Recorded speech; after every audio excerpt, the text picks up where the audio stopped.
Հռոմեացիներին 10-րդ գլուխ։ Եղբայրներ, իմ սրտի փափագը և աղոթքն առ Աստված նրանց համար են, որպեսզի փրկվեն։ Նրանց համար վկայում եմ, որ Աստծու հանդեպ նախանձախնդրություն ունեն, սակայն անգիտությամբ, որովհետև նրանք անգիտանալով Աստծու արդարությունը և փորձելով հաստատել իրենց արդարությունը, Աստծու արդարությանը չհնազանդվեցին։ Օրենքի վախճանը Քրիստոսն է, բոլոր հավատացյալների արդարացման համար։ Մովսեսն օրենքից եկող արդարության մասին գրում է.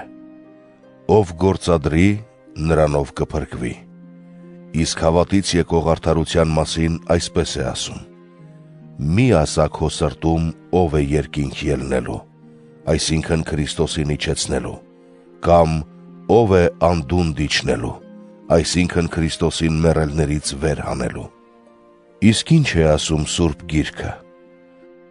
«Խոսքը չափազանց մոտ է քեզ, քո բերանում և քո սրտում է»։ Այսինքն հավատի խոսքը, որը քարոզում ենք, որովհետև եթե քո բերանով Հիսուսին Տեր խոստովանես և քո սրտում հավատաս, որ Աստված նրան հարություն տվեց մեռելներից, կփրկվես։ Որովհետև սրտով հավատում ենք արդարանալու համար և բերանով խոստովանում ենք փրկության համար, քանի որ Սուրբ Գիրքն ասում է.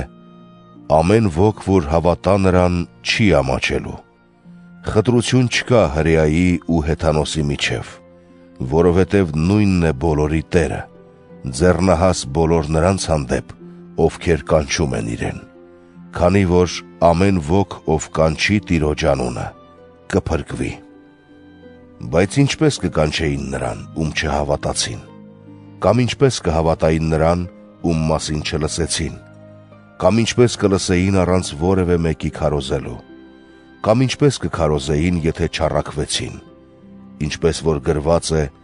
«Որքան գեղեցիկ են ոտքերն ավետարանիչների, որ խաղաղության ու բարության ավետիսն են տալիս»։ Բայց ոչ բոլորը հնազանդ եղան ավետարանին։ Եսային ասում է.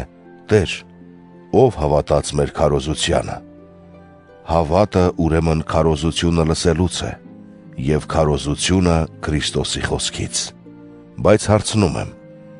մի՞թե չլսեցին, մանավանդ որ ողջ երկրով մեկ տարածվեց նրանց ձայնը, և աշխարհի ծայրերը նրանց խոսքը։ Բայց հարցնում եմ.